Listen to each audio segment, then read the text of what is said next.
আমার ছোটবেলায় আমার মনে আছে, আমি মাদ্রাসার থেকে আইসা বারান্দায়, বাসার বারান্দার মধ্যে বসছি, মোড়ার মধ্যে। কুমিল্লা শহরে আমাদের বাসা ছিল।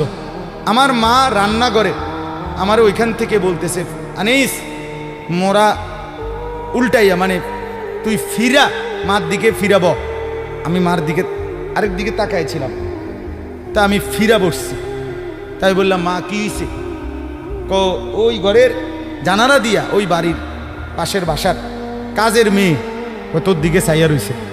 মা এটা দেখছি, এই জন্য তোরে বলছি ঘুরা মার দিকে ফিরা বসতে। মার নজর, মা নজর রাখছে। আমি জীবনে একবার, শুধু আমার পুরা জীবনে একটা সাদা টুপি কিনছিলাম একবার, যেই টুপিটার মাঝখান দিয়া ছোট্ট ছোট্ট লাল লাল এই ছোট্ট ছোট্ট কটা ফুল ছিল লাল কালারের। এই একটা টুপি শখ করে এমনি ভাল লাগছিল, কিনছিলাম ওই মাহফিলে যে দোকান বসে এডির থেকে। তখন আমি মাত্র নতুন চাকরি নিছি, পড়ালেখা শেষ করে বেতন হইছে অল্প টাকা। বাড়িতে গেছি, আমার আব্বা এটা দেখছে, দেখে বিকালবেলা আমার মারে কইতেছে, হেতে যে চাকরি হয়েছে পয়সা হয়েছে বুঝছুনি? মারে বলছে। মায়ে কয় না, কি তো হয়েছে? টুপি দেখছো না, টুপি দেখো না, রঙ্গিলা টুপি পিনছে, বুঝাই তো যায় ভূতের বেতন হইছে, চাকরি হইছে। রাত্রে আসার পরে মা, আমি বাহিরের থেকে আসছি, আরে মা আমারে বলছে, ফুত তোর আব্বা মনে হয় টুপিটা পছন্দ করে নাই, সারা জীবন তোরে সাদা টুপি পরাইছে, তুই কিনলে গায়ে লাল ফুলওয়ালা টুপিটা কিনলি, এই যে খুলে রাখছি আর কোনোদিন পড়ি নাই। বাবার নজর, মার নজর। আমার ভাই, বাপ মার সেই আদর সোহাগ। আমি জীবনে একবার আমার আব্বারে বলছিলাম, আব্বা আমি একটা মাদ্রাসার ব্যাপারে, যে আমি এই মাদ্রাসায় পড়তাম না, আমরা অন্য মাদ্রাসায় ভর্তি করার।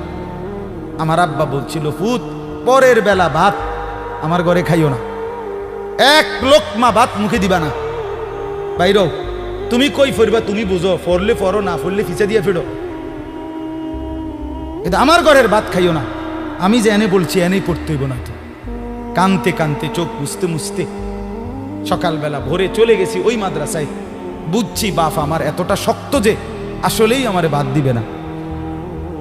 বাবার সেই কঠোর শাসন আজ আল্লাহর কসম মনে হয় আল্লাহর কথা আপনাদের সামনে বলবার তৌফিক দিছে।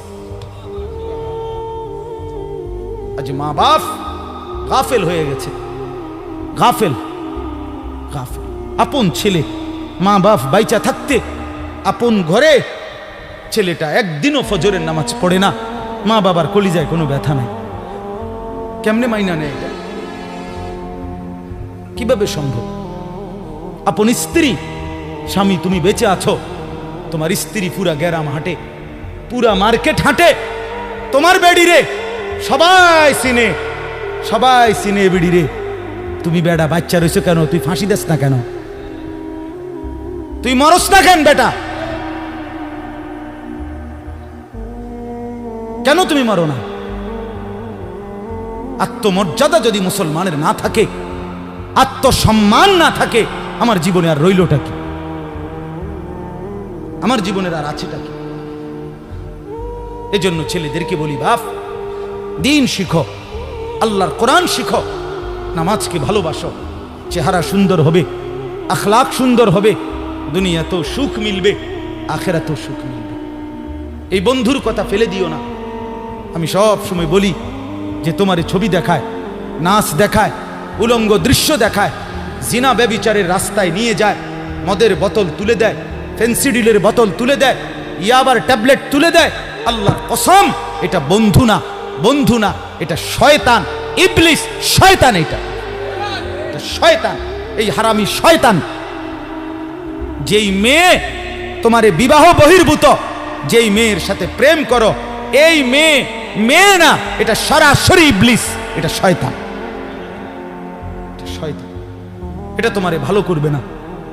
কোরআনে আছে কিয়ামতের দিন অসৎ বন্ধুর কারণে বহু নাফরমান জাহান্নামী পাপী নিজের আঙ্গুল এইভাবে দাঁত দিয়া কামড়াবে, কামড়াইয়া ছিঁড়ে ফেলবে। ইয়াউমা ইয়াআদ্দু যালিমু আলা ইয়াদাইহি, এই আয়াত। দাঁত কামড়াইয়া, আরে আঙ্গুল দাঁত দিয়া কামড়াইয়া ছিঁড়ে ফেলবে আর আফসোস করে বলবে, ইয়া লাইতানি লাম আত্তাখিজ ফুলানান খলিলা, হায় আমার মন্দ কপাল, যদি সেই অসভ্যকে বন্ধু না বানাইতাম। আল্লাহ নবী সাল্লাল্লাহু আলাইহি সাল্লামের চুল মুবারকের মতো চুল রাখবেন কোন দিন? নবী সাল্লাল্লাহু আলাইহি সাল্লামের মতো চেহারা বানাবেন কোন দিন? নবী সাল্লাল্লাহু আলাইহি সাল্লামের মতো পোশাক, সাহাবীদের মতো পোশাক পরবেন কোন দিন?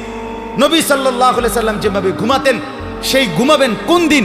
নবী সাল্লাল্লাহু আলাইহি ওয়াসাল্লাম যেভাবে স্ত্রী ছেলে মেয়ের সাথে সংসার করতেন সেটা করবেন কোন দিন? নবী সাল্লাল্লাহু আলাইহি সাল্লাম 5 ওয়াক্ত নামাজ পড়তেন, সেটা শুরু করবেন কোন দিন? নবী সাল্লাল্লাহু আলাইহি সাল্লামের স্ত্রী মেয়েরা শতভাগ পর্দা করতেন, সেটা আপনি শুরু করবেন কোন দিন? নবী সাল্লাল্লাহু আলাইহি সাল্লাম আজীবন হালাল খাইতেন, আপনি হালাল খাবেন কোন দিন? সুদ ছাড়বেন কোন দিন? ঘুষ ছাড়বেন কোন দিন? ওজনে কম দেওয়া ছাড়বেন কোন দিন? মিথ্যা বলা ছাড়বেন কোন দিন?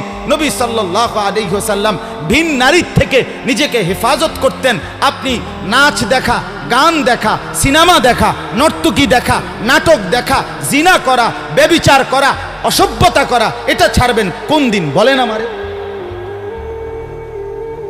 হ্যাঁ, নবীর ভালোবাসা এটা মামুর বাড়ি, হ্যাঁ, এটা আপনার নানার বাড়ি আর মামুর বাড়ি। আপনি ডুল্লা ডুল্লা কইবেন আর নবীর এশক মহব্বতে আপনি বাইসা যাইবেন। চেহারায়, সুরতে, আমলে, আখলাকে জিন্দিগির কোথাও রাসূলুল্লাহ সাহাবীদের তরিকা থাকবে না। আপনি নবী প্রেমিক হবেন, এত বড় মিথ্যা নিজের জন্য ফয়সালা করেন না, নিজের ব্যাপারে এত বড় ভুল করেন না বাপ, নিজের এত বড় ক্ষতি করেন না। অনুরোধ আমার ছেলেদেরকেও বলি, বাপ, এই যৌবন, এই বয়স আল্লাহ তাআলা ইবাদতের জন্য দিয়েছেন। কোরআনুল কারীমে আল্লাহ তাআলা বলেন, সুম্মা নুখরিজুকুম তিফলান, আমি মানুষের সন্তানকে প্রথম মায়ের পেট থেকে বাচ্চা আকারে বের করি। সুম্মা লিতাবলুগু আশুদ্দাকুম, অতঃপর তার দেহে আমি আল্লাহ শক্তি দিতে থাকি, দিতে দিতে যৌবনে শক্তি পরিপূর্ণ করে দেই। তাহলে আল্লাহ তাআলা যুবককে শক্তি পূর্ণ দিয়েছেন, আল্লাহর কসম, শুধুই আল্লাহ তাআলার বন্দেগীর জন্য। যুবক মানে যৌবনের এই শক্তি আল্লাহর দেওয়া, আল্লাহর দেওয়া। আপনারা ভাবেন তো, কারো যদি 1 ঘন্টায় বা 2 ঘন্টায় 6 বার 7 বার পেটে অসুখ হয়, পায়খানায় যায়, এরপরে তো শক্ত সামর্থ্য যুবকটা বিস্তার শুয়ে যায়, ঠিক কিনা বলেন? আপনি বলেন তো কেন বড়াই করছেন? আপনার কি হইছে? আপনার তো হাত খুললে গেছে, না পাও খুললে গেছে, না নাক ফুরে গেছে, কিচ্ছু তো হয় নাই। পায়খানা না বাইরিছে, দুর্গন্ধযুক্ত পায়খানা পেটের থেকে বাইরিছে। তুই বেটা এত দুর্বল, সামান্য পায়খানাই তোমার শরীর থেকে একটু বেশি বাইরিয়ে গেলে তুমি হুত্যা লাও, তুমি নি মাতবুরি দেখাও। এই অপদার্থ, তুমি অহংকার করো কেমনে? কথা বলেন, আমি বড়াই দেখাই কেমনে যে আমি সামান্য পায়খানা, এটার কাছে আমি এত দুর্বল? আমার কি বড়াই করা সাজে? তাহলে আমাদের প্রতি সেকেন্ডের সুস্থতা, আমাদের শক্তি, সবল, এটা তো আল্লাহর দান। কার দেওয়া বলেন না? আল্লাহর দান। আল্লাহর দেওয়া সেই শক্তি, আল্লাহর দেওয়া সেই বল, আল্লাহর দেওয়া সেই সাহস, আল্লাহর দেওয়া সেই যৌবন, আমার ভাই কেন না ফরমানের মধ্যে ব্যয় করে? কেন? আমি একটা ছোট্ট উদাহরণ দিই, এই কোরবানি সম্পর্কিত উদাহরণ, একটু মনোযোগ দিয়ে শুনেন। ওই যে যেখান থেকে কোরবানি শুরু, আদম আলাইহিস সালামের 2 ছেলে হাবিল কাবিল, জানেন না আপনারা? আমি পুরো ঘটনা বলতেছি না। তো আল্লাহ তাআলা 2 জনকে বলছে কোরবানি দিতে, এই প্রথম কোরবানি। ওয়ালিকুল্লি উম্মাতিন জাআলনা মানসাকান, এই সূরা হজ্জের মধ্যে আছে। আল্লাহ তাআলা বলেন, আমি প্রত্যেক জাতির জন্য কোরবানির হুকুম নির্ধারণ করেছি, একেবারে প্রথম থেকে, আদম আলাইহিস সালামের জামানা থেকে। তো আল্লাহ তাআলা বলেন, ওয়াতলু আলাইহিম নাবা আবনাই আদম বিল হক, হে নবী, আদমের 2 সন্তানের কোরবানির ঘটনাটা আপনি সঠিকভাবে আমার বান্দাদেরকে শুনান। কোরআনে আছে। তো এই আদমের দুই ছেলে হাবিল কাবিল ইজ কাররাবা কুরবানান, আল্লাহ বলেন তারা দুই ভাই যখন কোরবানি দিলেন, ফাতুকুব্বিলা মিন আহাদিহিমা, একজনের কোরবানি কবুল হলো, আলাম ইউতাকাব্বাল মিনাল আখার, আরেকজনের কোরবানি কবুল হলো না। ক্বালা লা আকতুলান্নাক, এই কথাটা খেয়াল করেন, কথাটা শুনেন।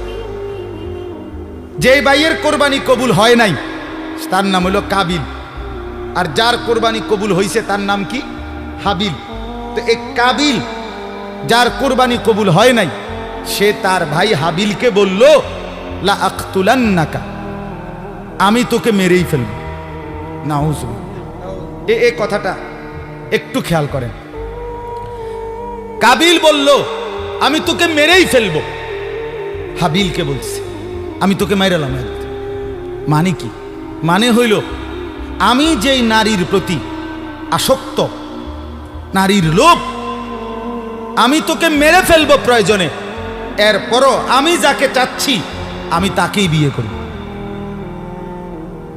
মূল কথা হইল এইটা, নারীর লোভ কাবিলকে এ কথা বলাই ফেলছে, আমি তোকে মেরে ফেলবো, বিয়ে আমি করবই, আমি এই নারীকেই বিয়ে করব। অথচ এই নারীকে বিয়ে না করতে নিষেধ করছে এক নম্বরে সরাসরি আল্লাহ, কারণ এটা আল্লাহর হুকুম। বিয়ের যেই পদ্ধতিটা আল্লাহ বলছে, কাবিল তার উল্টাটা করছে, চাচ্ছে, তাহলে এটা প্রথম কার হুকুম? দুই নাম্বার, আদম আলাইহিস সালাম উনি একজন নবী কিনা, তাহলে এটা নবীরও হুকুম। তিন নাম্বার, আদম আলাইহিস সালাম এই কাবিলের বাপ কিনা, এটা বাবারও হুকুম। চার নাম্বার, কোরবানি করো দোনোজনে, যারটা কবুল হবে তার সে বিয়ে করবে, এটা হলো আল্লাহর বিধান, মানে শরীয়ত। এটা কি? শরীয়ত। এই কাবিল এই নাফরমান নারীর লোভে সে বলল আমি আল্লাহর হুকুমও মানি না, আমি নবীর হুকুমও মানি না, আমি বাপের কথাও মানি না, আমি শরীয়তও মানি না, আমি এরই বিয়ে করি। খেয়াল করছেন?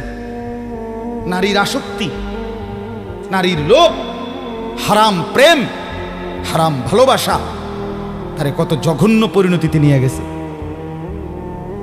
সে বলতেছে আমি আল্লাহর হুকুমও মানি না, আমি নবীর হুকুমও মানি না, আমি বাপের হুকুমও মানি না, আমি শরীয়তও মানি না, আমি এরই চাই। এই আজকের যুবক, আজকের নওজোয়ান ছেলে মেয়েদের হালাত এটা।